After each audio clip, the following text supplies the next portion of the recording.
Muito bem, então nesse bloco e no próximo, então nesses dois blocos que nós vamos aqui estar juntos, eu vou tratar de dois temas, né, com você. Vou falar dos honorários advocatícios e da gratuidade de justiça, né? São temas recentes para o âmbito do processo trabalhista, mas para nós, né, no processo civil, já são temas de fato bem antigos, né? Trabalhamos com esses temas há muito tempo. Não obstante tratarem-se de temas já antigos, a verdade é que o Código de Processo Civil de 2015 ele fez ele deu uma repaginada nesses dois temas bastante significativo. Né? Honorários, a gente sempre teve algum tipo de tratamento de honorários dentro do CPC, mas não há dúvida de que houve um aumento de previsões legais com respeito aos honorários, e isso é muito interessante, a gente vai falar sobre isso. E a gratuidade foi mais significativa ainda, né? Porque nós trabalhávamos apenas com a lei da assistência judiciária, que era a lei 1060 de 50, que na verdade existe até hoje, teve alguns artigos revogados pelo CPC 2015, mas ela está lá, ela existe até hoje. Mas nós nunca tínhamos, né, nunca tivemos, na verdade, antes do Código atual, um tratamento da gratuidade de justiça dentro do Código. E nisso, o CPC 2015 ele foi bem inovador, né? Ele criou um capítulo para falar, para tratar da gratuidade de justiça. Então, são dois temas importantes, dois temas que, para nós, né, na área civil, sempre foram muito cobrados em concursos públicos, e agora, com a utilidade de sua aplicação no âmbito da justiça trabalhista, principalmente a questão dos honorários, né, que passa a ter aí uma nova realidade no âmbito trabalhista, é interessante que a gente trabalhe em alguns aspectos desses dois temas. Então, vamos começar aqui esse nosso encontro duplo, né, esses nossos dois blocos, falando a respeito dos honorários advocatícios. Né? E aí, para tratar dos honorários advocatícios, nós vamos começar pela questão da titularidade desses honorários e pela sua natureza jurídica. Nós já vivíamos, desde o artigo 23 do Estatuto da OAB, ou seja, já há alguns anos, a realidade de que é o advogado da parte o titular do direito dos honorários sucumbenciais, dos honorários judiciais. Então, aqui a gente tem, né, honorários contratuais, onde nunca houve dúvida de que, obviamente, o advogado é o credor dos valores, e esses honorários judiciais são os honorários fixados na demanda judicial. E aí, né, havia antigamente uma questão de ser esses honorários de titularidade da parte vitoriosa ou do seu advogado. Isso já tinha sido equacionado pelo Estatuto da OAB, mas agora vem novamente, portanto, de maneira expressa no artigo 85 caput do CPC, no sentido de que o titular é de fato o advogado. E a natureza jurídica, a natureza alimentar dos honorários advocatícios, não é? Cuja equiparação já vinha sendo feita há algum tempo pelo STJ, mas agora temos a previsão expressa do artigo 85, parágrafo 14, né, inclusive equiparando os honorários advocatícios àqueles privilégios de créditos oriundos da legislação do trabalho. Né? Então, aqui houve uma equiparação.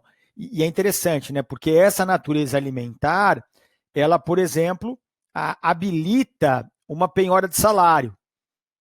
Então, é plenamente possível que você penhore o salário do devedor para que ele pague os honorários advocatícios. Mas não é admitida nessa execução de honorários a prisão civil.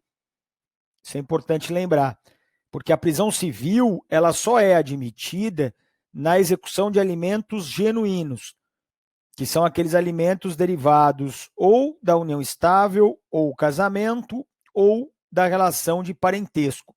Né? Então, direitos alimentares que fujam daí, como é o caso dos honorários advocatícios, você não tem esse mecanismo executivo da prisão civil. Tá bom? Penhora de salário, beleza, mas prisão civil não haverá possibilidade. Bom, e como é que a gente vai fixar os honorários no caso concreto? percebe-se logo da leitura do parágrafo 85, lá do início, que, como era de se esperar, o legislador lhe consagra a sucumbência como critério para a fixação dos honorários, né? Então, a ideia do vencedor e vencido, né, no processo. Então, ao vencedor, os louros, né? Ao vencido, a verba sucumbencial. Então, quem paga, Daniel? Quem sucumbe? Quem sucumbe? Quem perde, né? Quer dizer, a sucumbência, ela é a frustração de uma expectativa inicial da parte no processo. Então, sempre que você tem uma frustração nessa expectativa, você vai sucumbir e aí você vai ser condenado a pagar os honorários. Beleza? É o critério com o qual você também já deve estar acostumado, é o critério mais comum mesmo, mais famoso, tudo jóia. Só que há também um outro critério possível, que é o critério da causalidade. Né? E como é que funciona, Daniel, aqui o critério da causalidade? Aqui você vai ter a responsabilidade em quem deu causa ao processo, independentemente do resultado. Então, veja que interessante. Na causalidade, a sucumbência é irrelevante. Saber se a parte ganhou ou perdeu o processo não vem ao caso. Aqui nós vamos dizer o seguinte, o processo vai ser extinto, tá bom. E quem que deu causa a ele?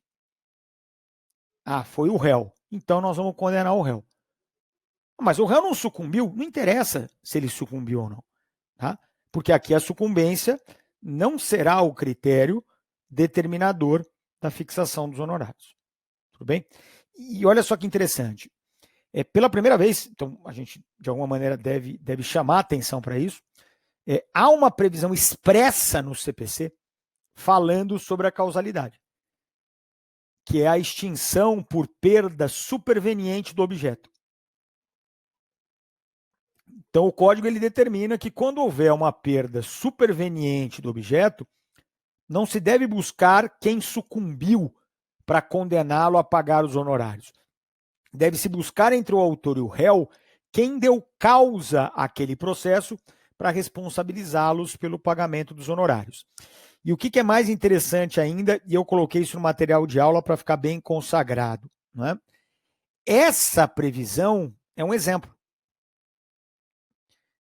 O STJ ele tem inúmeros julgados atuais, tá? Já na vigência do Código de 2015, aplicando o critério da causalidade fora desta hipótese da perda superveniente do objeto do processo.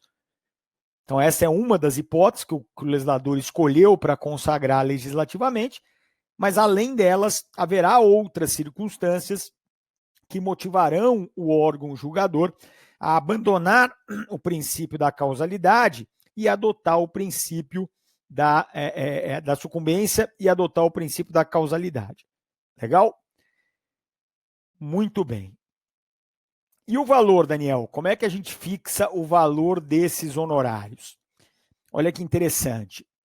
Nós vamos fixar tomando por base esses parâmetros máximos e mínimos aqui. 10 a 20%.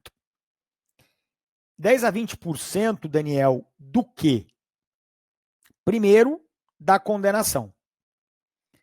Então, sempre que houver uma condenação no processo, você vai fazer o cálculo de 10 a 20% e está fixado o valor dos honorários. Perceba que essa condenação ela tem que ser uma condenação de pagar quantia. Para que você consiga, dentro desse valor, deduzir o que significa 10%, o que significa 20%. Daniel, não há essa condenação no caso concreto. Então, você adota como critério o proveito econômico. Então, olha que interessante. Como é que é isso, Daniel? Que história é essa de proveito econômico?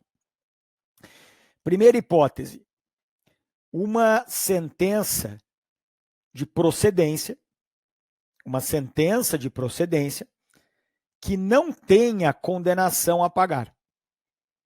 Então, pode ser uma sentença que condene a entregar, uma sentença que condene a fazer, uma sentença meramente declaratória, uma sentença constitutiva. Perceba que todas essas são sentenças de procedência, mas você não tem aqui um valor de condenação para fazer o teu cálculo de 10% a 20%. Então, o que você faz? Você faz uma estimativa do valor econômico do bem obtido. Então, quanto que vale mais ou menos esse bem que o autor obteve? Quanto que vale mais ou menos essa constituição da nova situação jurídica que o autor obteve? E aí, com base nessa estimativa de valor econômico, você vai fazer o cálculo de 10% a 20%. Segunda hipótese, a improcedência numa ação que tenha bem economicamente aferível como pretensão do autor. Porque o legislador ele percebeu, né, e o STJ também vai nesse sentido, que uma vez que o autor tenha uma pretensão economicamente aferível, quando essa pretensão for julgada improcedente, o proveito econômico do réu será justamente aquele valor. Então, é basicamente dizer o seguinte, vamos pensar na situação mais simples que a gente tem aqui, que é a condenação a pagar. Então, você entra com processo para condenar o réu a pagar 10 mil reais. Se você perder, o juiz julgar improcedente o teu pedido, o proveito econômico do réu foi 10 mil reais. Mas como, Daniel, se o réu não ganhou nada? É claro que não. Mas proveito econômico não é só o que você ganha. Proveito econômico é também o que você deixa de perder, né? Quer dizer, se eu sou demandado a pagar 10 mil, qual é o risco que eu estou correndo? Perder 10 mil reais. A partir do momento que eu ganho a demanda, eu deixo de perder os 10 mil reais. E isso é compreendido como um proveito econômico e, por conta disso, você vai ter o cálculo de 10% a 20%, mesmo nessas hipóteses de improcedência do pedido. Tá? Daniel, não tem proveito econômico. Não tem proveito econômico. Aí, nós vamos para o valor da causa. Então, quando não houver, perceba que é uma ordem sucessiva aqui, não é aleatória, tá? É uma ordem que o juiz vai ter que seguir lá no caso concreto.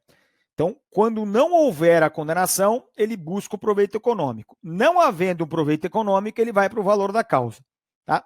E nesses casos, quando a causa tiver um proveito econômico irrisório ou inestimável, então é essa segunda hipótese aqui. Há um proveito econômico, Daniel, mas ele é irrisório ou inestimável. Ou quando o valor da causa for muito baixo. Então, Daniel, não tinha condenação, não tinha proveito econômico, e na hora que nós fomos usar o valor da causa para fixar os honorários, nós percebemos que o valor da causa era muito baixo. Nessas hipóteses, o juiz está liberado para fazer uma apreciação equitativa no caso concreto. E aí seria essa a única hipótese na qual o juiz ele estaria libertado, né, livre dessas amarras de mínimo e máximo, né, previstas aí de 10% a 20% do valor da causa. Tudo bem? Muito bem. Aqui nesse tópico 4, eu, na verdade, só descrevi algumas hipóteses, todas elas como forma de execução indireta. Todas elas como forma, de uma maneira ou outra, de tentar convencer a parte a praticar um determinado ato, porque com isso ela teria uma vantagem, né? É a ideia da sanção premial, quer dizer, olha, se você fizer isso, eu vou melhorar a sua situação. Então, essa oferta de uma melhora, de um prêmio para a parte que cumprir determinado ato, determinada obrigação lá no caso concreto. E é interessante por quê? Porque volta e meia, essa melhora na situação da parte é justamente algum tipo de desconto no pagamento de honorários. Então, faz-se muito esmola com chapéu alheio, né? Porque para cumprir a obrigação que vai beneficiar a parte, eu vou sangrar o bolso do advogado da parte. Porque como é que eu vou dar uma melhora para o devedor, nesse caso? Né? Praticar o ato que deve ser praticado. Eu vou fazer isso dando um desconto para ele no pagamento dos honorários. Né? E aqui eu acabo indicando, depois você faz uma consulta, tá, no CPC, nesses dispositivos aqui, essa monitória, execução, julgamento de RESP repetitivo, né, quando há desistência da ação, a previsão lá do 90 parágrafo 4º, que também fala de desistência da ação. Então, aqui nós temos uma série de regras que vão disciplinar essa possível redução de honorários no caso concreto. Bom, um tema também, né, e esse é absolutamente novo para todo mundo, né, então a Justiça Trabalhista ela acaba recebendo, né, essa novidade mais ou menos na mesma época que nós, né, porque nós também, até o Código de 2015, nós não tínhamos esse tipo de honorários, né, que a gente acaba chamando hoje de honorários advocatícios recursais. E tem até uma lógica, né, se você me perguntar. Ele está lá no artigo 85, parágrafo 11 do CPC, se você quiser já indo para o dispositivo. Mas a lógica aqui, me parece bastante razoável, é de que se o advogado ele vai trabalhar num recurso, é natural que ele seja remunerado por isso. Me parece algo bastante tranquilo de imaginar. Ah, Daniel, eu trabalhei até a sentença, ninguém apelou, transitou em julgado. Eu mereço um certo valor de honorários. Daniel, depois da sentença houve apelação, então já tive que trabalhar na apelação. Bom, depois da apelação teve o RE e o RESP, já tive que trabalhar no RE e no RESP. Então, quer dizer, é legítimo você imaginar que aquele que atuou em primeiro grau ganhe os 10% e aquele que teve que atuar até o órgão de superposição também ganhe 10%. Quer dizer, não me parece nada razoável. Então, a ideia de você remunerar um advogado, né, por conta do seu trabalho, chamar um trabalho extra, mas, sei lá, o seu trabalho desenvolvido em grau recursal, me parece bem razoável. Me parece bem razoável. É claro, né, que há um lado não muito nobre deste dispositivo, dessa regra, um lado mais sombrio, por assim dizer, que é a eventual aplicação de honorários como forma indireta e reflexa de inibição ao exercício do direito recursal. É claro que a gente não pode descartar isso também, né? Porque hoje, se você pensa, eu vou recorrer, mas esse meu recurso tem muito pouca chance ou nenhuma chance de sucesso. Ah, mas eu vou recorrer ainda assim porque eu vou ganhar tempo, né? Ah, mas pode ser que esse tempo que eu vou ganhar não vá compensar a perda patrimonial que eu terei nessa fixação dos honorários recursais. Então, é possível que isso, de alguma forma, também funcione, eu não tenho dúvida, não vou ser cínico aqui dizer que não acontece, também funcione como uma maneira de inibição à propositura de recurso, à interposição de recurso. Né? De qualquer maneira, estamos com ele aí, 85, parágrafo 11, e o que nos cabe fazer é efetivamente compreender esse instituto. Tá.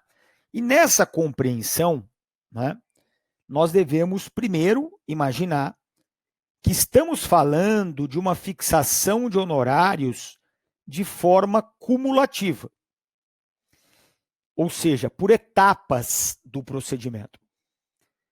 Então, você vai ter uma fixação no primeiro grau, e aí nós já vimos que no primeiro grau eu tenho o mínimo de 10% da condenação, do proveito econômico, do valor da causa, aí depende do caso concreto, mas eu tenho lá um mínimo de 10% por uma razão muito simples. Apesar de não ser muito comum no dia a dia forense, é sempre possível você imaginar a não interposição de uma apelação. E aí não adianta você falar assim, não, eu vou dar 8%, porque como vai ter uma apelação, na apelação o tribunal já mete mais 2%, aí no final das contas fica aí esse mínimo de 10%. Vai que não tem apelação. Então, eu, obviamente, não posso trabalhar com o que poderia, em tese, acontecer. Eu vou trabalhar com o que eu tenho agora. O que eu tenho agora é uma sentença. Então, nessa sentença, eu vou dar um mínimo de 10%. E vou aumentando este valor conforme ocorre a interposição dos recursos. Lembrando-se sempre, e isso está na lei, que o valor máximo é 20%. Então, lá no final, se você somar tudo que foi fixado em termos de honorários, você não vai poder ultrapassar os 20%. Por isso que é interessante perceber, não é muito comum, tá? Então, você que não tem experiência na área, né, da justiça comum, eu tenho, eu posso te dizer, não é muito comum faltar honorários, entendeu? Como assim faltar honorários? Imagina que o juiz de primeiro grau já sai solano e mete 15% de cara. Aí vem a apelação, o tribunal majora já para os 20%, já dá mais 5%. Poderia, mas depois da apelação teve RE e RESP ainda. Aí, o RE e RESP, entre aspas, aí vai ser pro bono, né? Porque ainda que você ganhe em RE e RESP, você não tem como conseguir mais honorários porque o limite já foi atingido. E eu disse que não é muito comum, porque não é mesmo, né?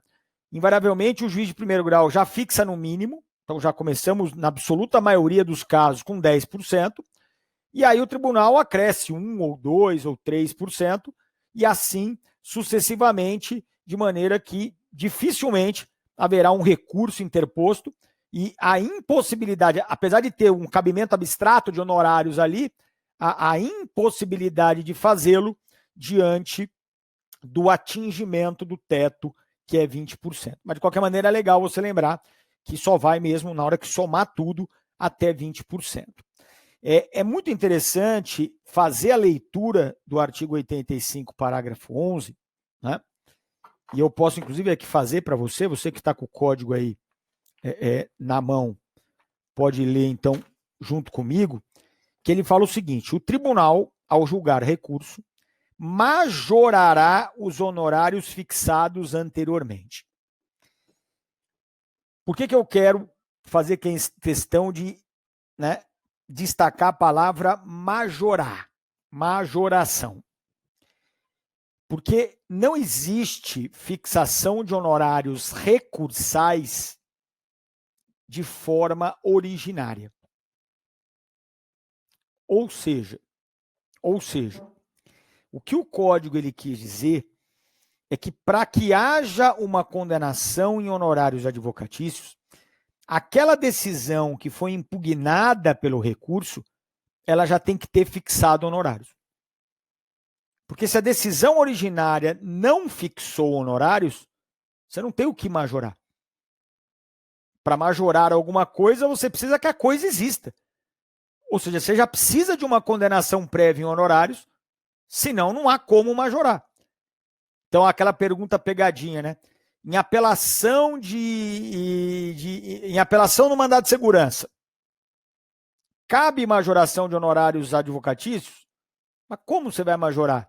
Se a própria lei do MS prevê que não cabe honorários no mandado de segurança. Então, você vai ter ali uma sentença que invariavelmente condena em honorários, mas por ser uma sentença de MS não o fará, porque há uma previsão expressa impedindo que isso aconteça. E aí vem a apelação, é óbvio que você não vai fixar. Agravo de instrumento, aí depende. Depende, Daniel? Depende, porque você pode ter um agravo de instrumento daquela decisão parcial do mérito. O julgamento antecipado parcial do mérito, artigo 356 do CPC. E ali há uma defesa de que, como há uma parcela do mérito sendo julgada definitivamente, seria cabível a fixação de honorários. Então, nesse caso específico do agravo, é possível que a interlocutória tenha fixado honorários. E aí é óbvio que eu posso trabalhar uma ideia de majoração. Mas, no mais das vezes, se você está falando em agravo de instrumentos, você está falando de decisão interlocutória. E a decisão interlocutória, invariavelmente, não tem fixação de honorários. Então, você também, de novo, não vai ter o que majorar. Tá bom? Só há uma hipótese em que você acaba conseguindo majorar honorários sem a fixação prévia, que é agravo interno. Então, o que acontece? vem um julgamento monocrático num recurso que deveria ter fixado honorários recursais. Então, era um caso que caberia a fixação de honorários recursais, mas não houve. Aí você entra com o agravo interno, e nesse agravo interno é possível a fixação dos honorários recursais do recurso que foi julgado monocraticamente. Então, essa vai ser a única exceção admitida lá no STJ. E aqui é curioso, né? Porque, em tese, essa majoração ela serve para recompensar, remunerar o trabalho adicional do advogado. Só que, de novo, o STJ e aqui o STF também, então você está bem tranquilo para a prova, entendem que não é necessário a comprovação do efetivo trabalho. Ah, pô, Daniel, o cara recorreu, como é que já não comprovou? Não, estou dizendo o recorrido. Porque o recorrido, ele prova que trabalhou como? Com as contrarrazões. E se não houver contrarrazões? Ah, mas ele pode ter ido despachar com o juiz. Né? E se ele não foi despachar? Ah, ele pode ter feito sustentação oral. E se ele não fez sustentação oral? Ou seja, não há nenhum ato praticado pelo recorrido, pelo advogado do recorrido, naquele processo. Ele ainda assim faz jus aos honorários recursais? O STJ e o STF entendem que sim. Porque eles entendem que o simples fato do advogado estar acompanhando aquele recurso, ainda que sem a prática de um ato efetivo no andamento procedimental, já é o suficiente a condenação em honorários recursais. Legal? E aqui, ó, só para a gente encerrar esse bloco dos honorários, nós tivemos, né, o que o nosso colega aqui, inclusive compartilho o curso com ele, o professor Rodrigo, né, gente finíssima, ele costuma dizer que o Código de Processo Civil de 2015, ele cometeu um sumolocídio, porque, na verdade, ele deixou uma série de súmulas sem sentido. Né? É aquela superação do entendimento sumulado por previsão expressa na lei. Só que de todas essas súmulas que ficaram aí, né, sem sentido, apenas uma delas foi revogada. Apenas uma, incrível que pareça, apenas uma delas foi revogada. Então, todas as demais, a gente fala em dezenas de súmulas. Elas viraram as chamadas súmulas zumbis, que elas estão aí entre nós, é o Walking Dead, né? Porque elas estão aí entre nós, mas elas não têm mais aplicabilidade.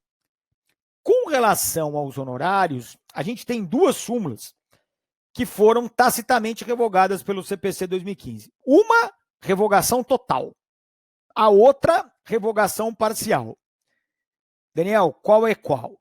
Essa súmula 306, ela foi totalmente revogada pelo artigo 85, parágrafo 14, que é a súmula da compensação. Então, essa súmula diz o seguinte, ó, na parcial procedência, compensam-se os honorários do advogado autor e do advogado réu, de forma que ninguém recebe nada, que ninguém tem que pagar ninguém. O que era um absurdo, porque você estava fazendo uma compensação com credores e devedores diferentes, não tinha sentido nenhum. Então, agora o artigo 85, parágrafo 14, ele prevê expressamente o seguinte, olha, se for julgado parcialmente procedente, no limite da sucumbência das partes, haverá condenação dos honorários. Então, é aquela história, eu pedi 100, levei 50, eu pago 5% de honorários para o advogado do réu e o réu paga 5% de honorários para o advogado do autor. A compensação. Tá? E a outra súmula que foi revogada, essa parcialmente, é a 453, pelo artigo 85, 18, que trata da sentença omissa com relação aos honorários. Então, imagina uma sentença transitando em julgado que não tenha condenação em honorários. Aí a súmula vinha e dizia assim, olha, nesse caso não cabe execução de honorários, tá certo? Você não tem o que executar, não houve condenação em honorários, você vai executar o quê? E também não cabe ação autônoma para fazer a cobrança desses honorários. Aí já não tinha sentido. Porque a ação autônoma, ela não estaria impedida por nenhum fenômeno processual. Então, o que fez o artigo 85 aqui no seu parágrafo 18? Ele expressamente prevê que, havendo uma sentença omissa com relação à condenação em honorários, será cabível a ação autônoma para arbitramento e cobrança dos honorários. A execução não, né? Não, claro que não. A execução não teria nem o que executar, não há título executivo aqui no caso. Então, há uma parcial revogação da súmula 453 do STJ. Muito bem, então, dando continuidade, né, aos temas desses dois blocos aqui presentes, nós vamos agora, nesse segundo bloco, falar um pouquinho sobre a gratuidade de justiça. E como eu havia já adiantado no início do primeiro bloco, nós, durante décadas, tivemos toda a regulamentação que versa sobre a gratuidade de justiça previstas na Lei 1060 de 50. O CPC de 2015, ele, na verdade, primeiro, revogou uma série de artigos dessa lei. Então, essa é uma lei que ela continua entre nós, mas bem capenga, né? Tanto que ela passou a ser absolutamente desinteressante a partir do CPC 2015. Os artigos revogados, eles estão previstos no artigo 1072, inciso 3º do CPC. Então, ali há o rol de artigos que foram revogados da Lei 1060. E a outra inovação, essa que é a que vai mais nos chamar a atenção, é justamente a inovação de incluir um capítulo no próprio CPC para tratar da gratuidade. Essa é uma inovação em termos de Código de Processo Civil, porque nem no de 39, nem do de 73, nós tínhamos uma previsão específica, né, ou previsões, artigos legais do próprio CPC para falar da gratuidade. E agora nós temos, né?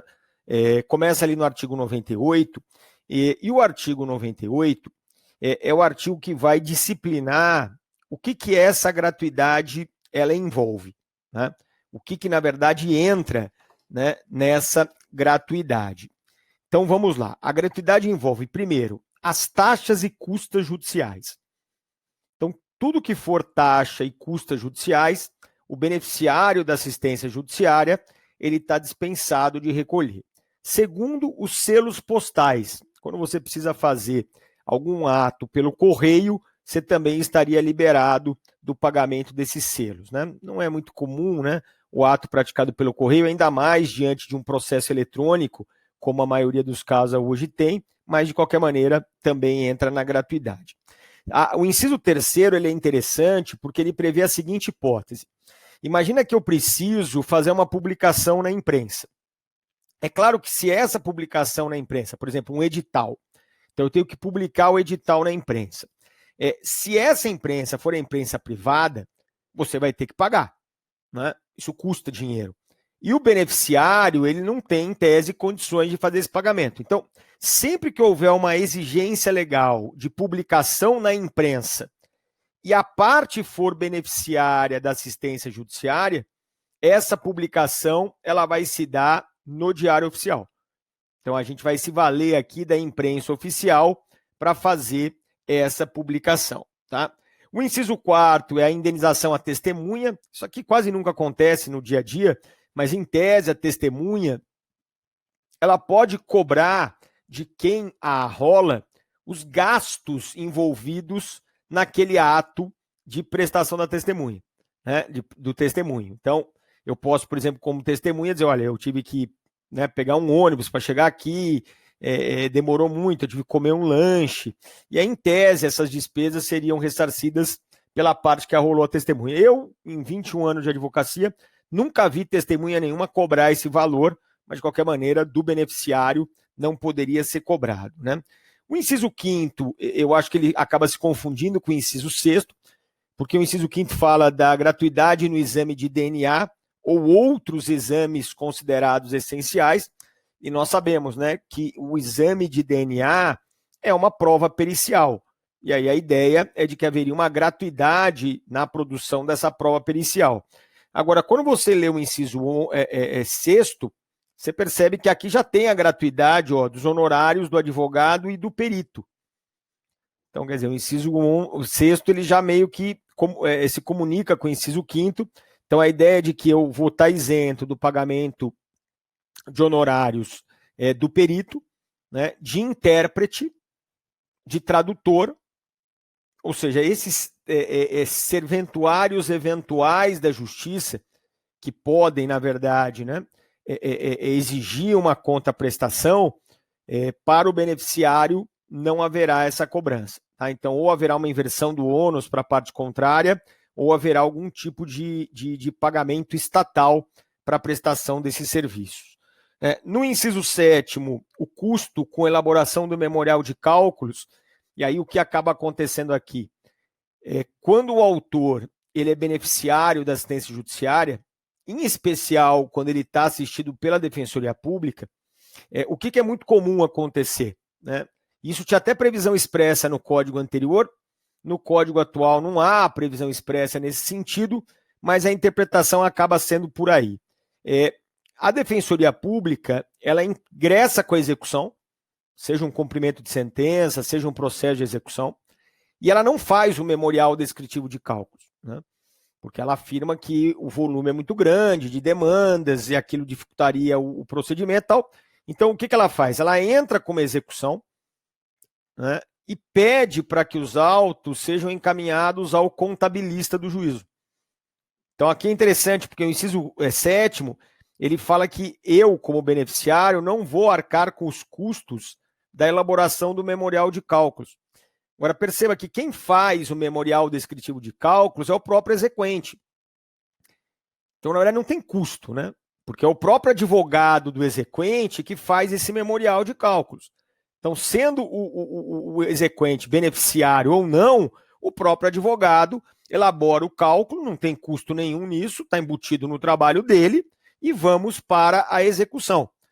O único diferencial aqui interessante é justamente quando há a Defensoria Pública atuando como representante judicial do autor, porque aí, de fato, há um entendimento de que ela poderia exigir do contabilista do juízo a elaboração desse cálculo. Né? O inciso 8º, ele é um inciso muito interessante. Por quê? Porque há algumas situações, e eu vou te precisar duas especificamente, nos embargos de declaração e no agravo interno, nas quais uma hipótese sancionatória é a aplicação de uma multa à parte que abusa do direito de recorrer. Então, aqui é sempre associado ao abuso do direito de recorrer, tanto nos embargos de declaração como no agravo interno. E quando é constatado esse abuso do direito de recorrer, você tem previsões legais que prevêem uma dupla sanção à parte recorrente. E que dupla sanção é essa?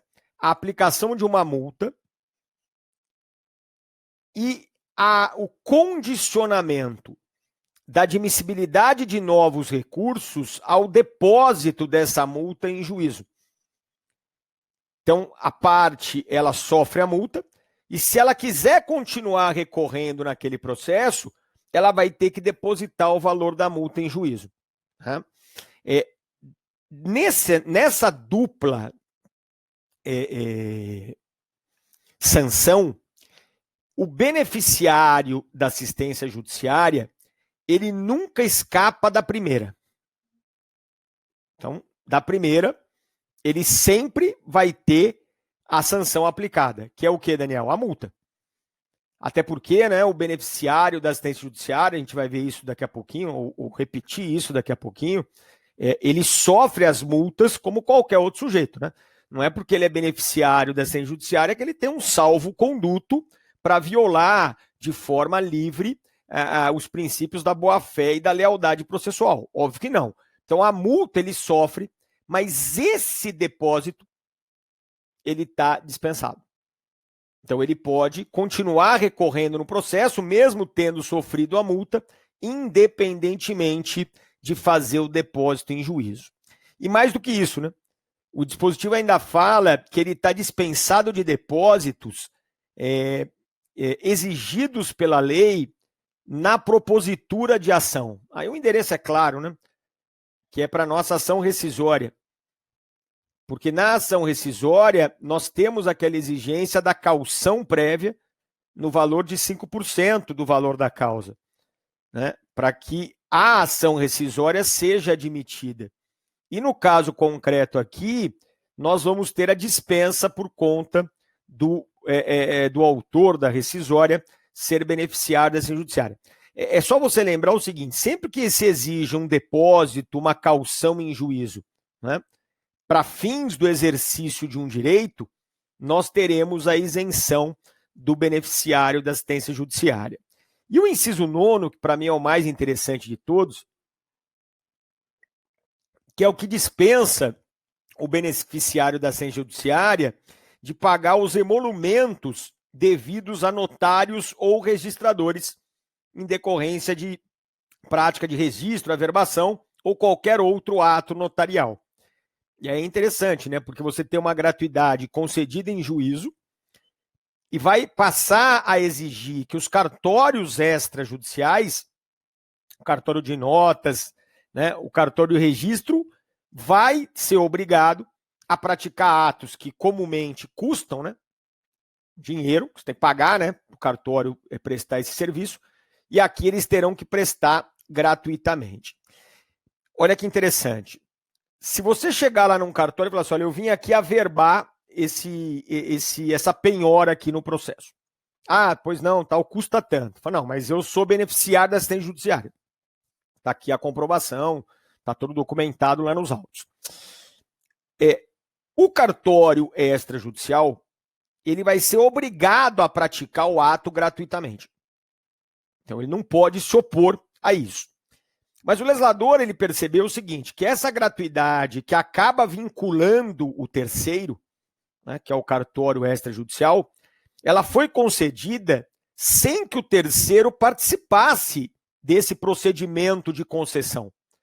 Então, o que a lei permite que esse cartório extrajudicial ele faça? Que ele preste o serviço, disso ele não vai poder se eximir, então ele presta o serviço, e depois de prestar o serviço, ele vai requerer a revogação dessa gratuidade para o juízo competente para conhecer das questões cartoriais, né? Nas comarcas maiores, você tem uma vara específica que é a vara dos registros públicos, que é justamente a vara responsável pela fiscalização desses cartórios extrajudiciais. Nas comarcas menores, né, você só tem vara comum mesmo, aí vai na vara comum.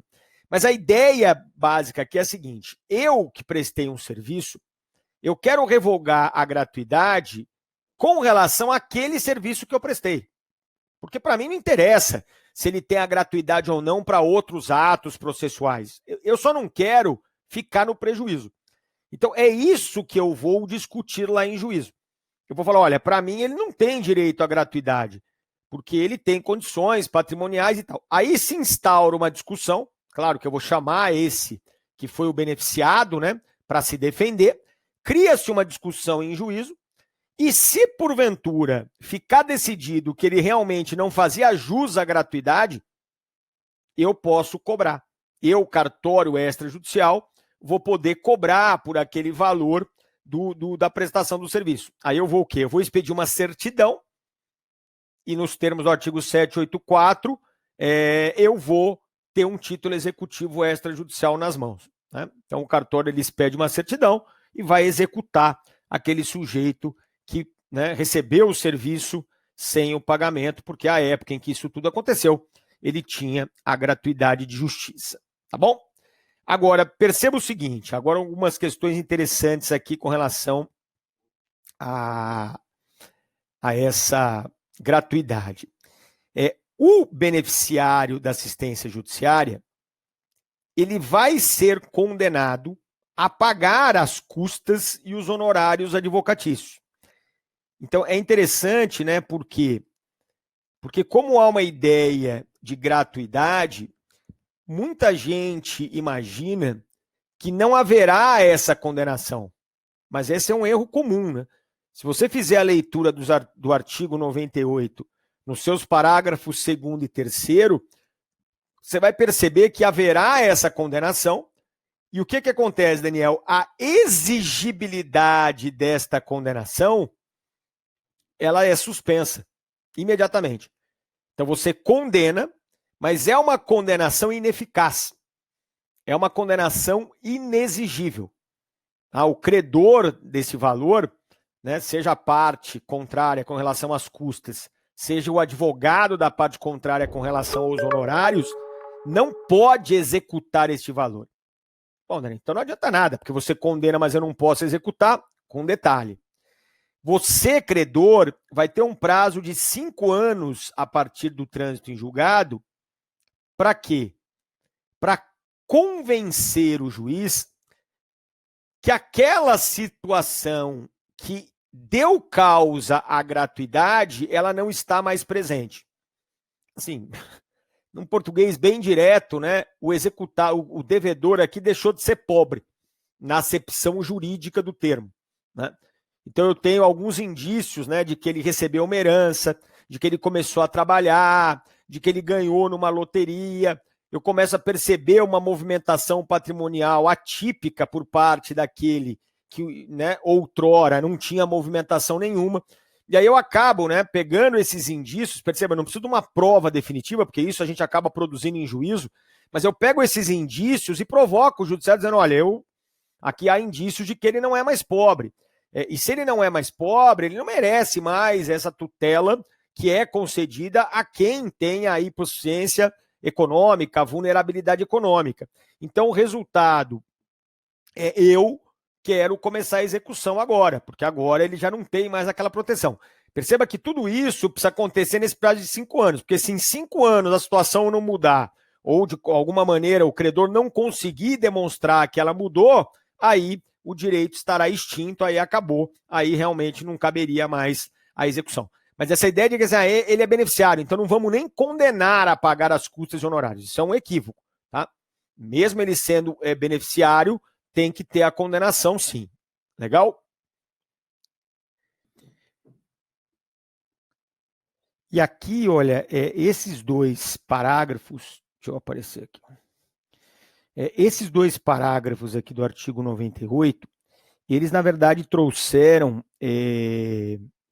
algumas novidades interessantes com relação à gratuidade, a forma de concessão da gratuidade, né? Por quê? Porque na vigência do Código de 73, lá na Lei 1060, nós trabalhávamos sempre com uma ideia de all-in, né? Quer dizer, quem joga pôquer sabe, tudo ou nada. Quer dizer, como assim, Daniel? Ou você dava gratuidade para tudo, indiscriminadamente, ou você indeferia o pedido de gratuidade. E isso acaba levando, na verdade, a algumas injustiças, né? Por quê? Porque muitas vezes você percebia que a parte ela poderia pagar alguns atos. Daniel, tem que juntar uma procuração. Custa R$18 para juntar a procuração. Será que a parte não tem R$18 para desembolsar sem o sacrifício próprio ou da sua família? Brincadeira, né? Às vezes não, tá bom, sim. Mas, perceba, é diferente, por exemplo, da hora de fazer o preparo recursal. Daniel, o preparo recursal vai ser de R$7.000. Aí já é outra conversa. Porque aí já haverá uma quantidade de pessoas muito maior do que aquela que tinha dificuldade para pagar R$18 para pagar 7.000. Entendeu? E aí, como eu não podia pagar os 7.000, eu acabava também não pagando os 18.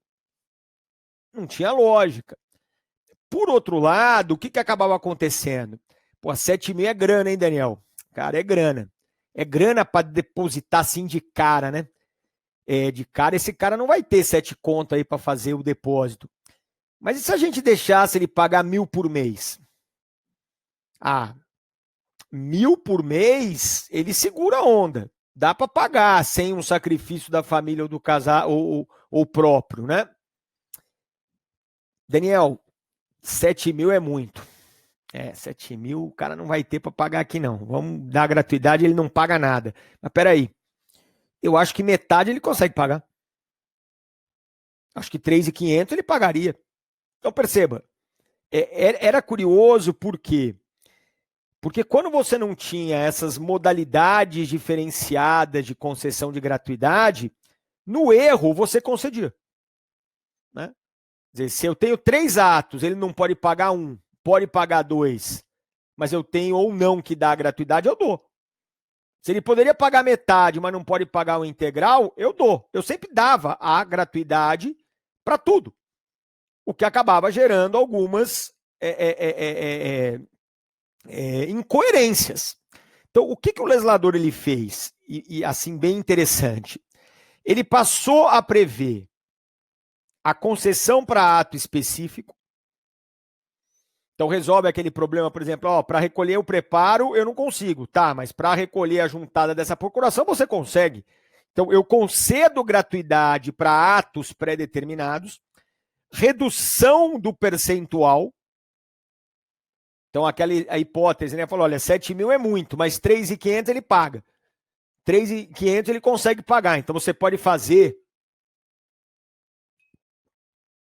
trabalhar no caso concreto com essa redução. E o parcelamento, que é um outro exemplo, né? Que eu já dei, daqueles 7 mil sendo parcelados em 7 prestações mensais de R$1.000. Quer dizer, então, essas todas são formas de concessão de gratuidade. Mas vamos chamar de maneira mais ampla de uma concessão modulada, né, de gratuidade, porque em nenhuma dessas hipóteses a gente vai ter uma concessão integral. Né? Para concluir esse nosso análise introdutória, lembrar, claro, que a gratuidade é pessoal, né, que ela não se estende a litisconsorte nem a sucessor, e nem ao advogado, né? A gente tem uma previsão interessante, que a parte é beneficiária da gratuidade. Aí há uma condenação lá em honorários, e aí o advogado recorre para discutir os seus honorários e não recolhe o preparo. O recurso é deserto, né? Porque a gratuidade da parte é pessoal, intransferível, ela não é transferida para o seu advogado. Então, a partir do momento que o advogado estiver lá recorrendo, ele só vai ter a dispensa do preparo se ele, advogado, tiver direito à gratuidade. Tá? Bom, vamos falar agora um pouquinho sobre o procedimento, né? Como funciona o procedimento da gratuidade. Daniel, aonde eu peço a gratuidade? Bom, eu posso pedir na inicial, né? Se eu for o autor, eu já posso começar o processo criando um tópico na inicial pedindo a gratuidade. Eu posso pedir na contestação, também a mesma ideia, eu como réu, como um tópico, eu faço na contestação. Se eu for um terceiro, na própria petição que eu peço o ingresso, eu já posso requerer, tá? Então, eu sou um assistente, eu já intervenho requerendo essa minha gratuidade. Eu posso fazer isso num recurso, aí tem toda uma sistemática, a gente vai ver daqui por baixo, ou por petição simples, nos autos, a qualquer tempo. Quando você quiser fazer um pedido superveniente à sua primeira manifestação, na verdade, não há preclusão temporal, tá? Para você requerer a gratuidade. Você pode requerer a gratuidade a qualquer tempo do processo. Né?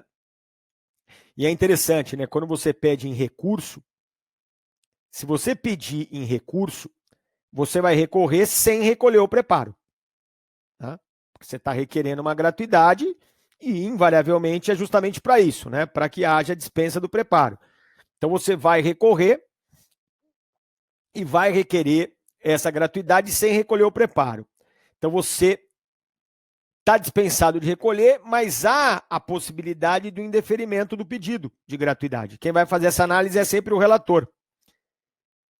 Então, o que vai acontecer aqui? Quando o relator ele faz essa análise, se ele entende que é caso mesmo de gratuidade, beleza, porque aí o recurso vai seguir e vai ser julgado sem a necessidade do recolhimento do preparo. Agora, se o juiz entender, se o juiz relator entender que não é caso de gratuidade, não seria justo ele já decretar a deserção, né? Não teria sentido. Porque você, na verdade, quando recorreu sem recolher o preparo, tinha uma expectativa de que a gratuidade lhe fosse concedida. Então, nesse caso, o relator vai te intimar e vai te dar um prazo para que você realize o recolhimento do preparo. É interessante porque dessa decisão monocrática vai caber o agravo interno. Né? Mas perceba que enquanto corre o prazo para você recolher o preparo, você teria que entrar com esse agravo interno e conseguir desse mesmo relator que disse que você não tem direito à gratuidade um efeito suspensivo. Quer dizer, no agravo interno, o relator vai ser o próprio juízo monocrático, claro, né, que deu a decisão monocrática, e aí você vai precisar dele uma decisão suspendendo o processo, porque senão esse prazo para você recolher o preparo, ele não para de contar, né? Então vai ter que fazer uma correria aí no caso concreto. Você não suspende o procedimento enquanto trata da concessão ou não da gratuidade, tá? Então não é causa de suspensão do processo. É importante, né? Porque a suspensão do processo, ela é uma crise do processo, ela é uma anomalia, ela é uma excepcionalidade. Então ela sempre vai depender de previsão legal, e aí muitas vezes a lei, inclusive, quando há uma dúvida, né, irmão? Será que a gente para enquanto resolve ou continua? A própria lei muitas vezes diz, ó, não para, continua o processo. Então é o caso aqui da questão da gratuidade. Nós temos a possibilidade do indeferimento desse pedido se houver nos autos elementos que evidenciem a falta de pressuposto. E aí perceba que esse é um indeferimento liminar, de ofício. Então, há um requerimento, mas daquilo que consta nos autos, o juiz já percebe que a parte não é pobre, que ela não merece a tutela dessa gratuidade.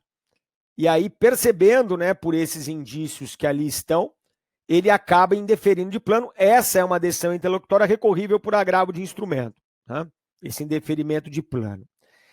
Nós temos uma presunção de veracidade da alegação de insuficiência em termos de pagamento de custas, que é a declaração de pobreza, né? Então, há uma presunção relativa de veracidade da situação de pobreza quando a parte junta nos autos a tal da declaração de pobreza. Só que essa sistemática, ela só é aplicável às pessoas humanas. Por quê? Porque a pessoa jurídica, ela também faz jus à gratuidade. Mas ela não tem esta presunção a seu favor, pelo contrário, né? Nós trabalhamos com a presunção contrária, de que se você tem uma pessoa jurídica em juízo, ela tem condições de pagar, né, as custas, os depósitos, ela tem condição de arcar com o custo daquele processo. Então, caberá à pessoa jurídica, quando requer a gratuidade,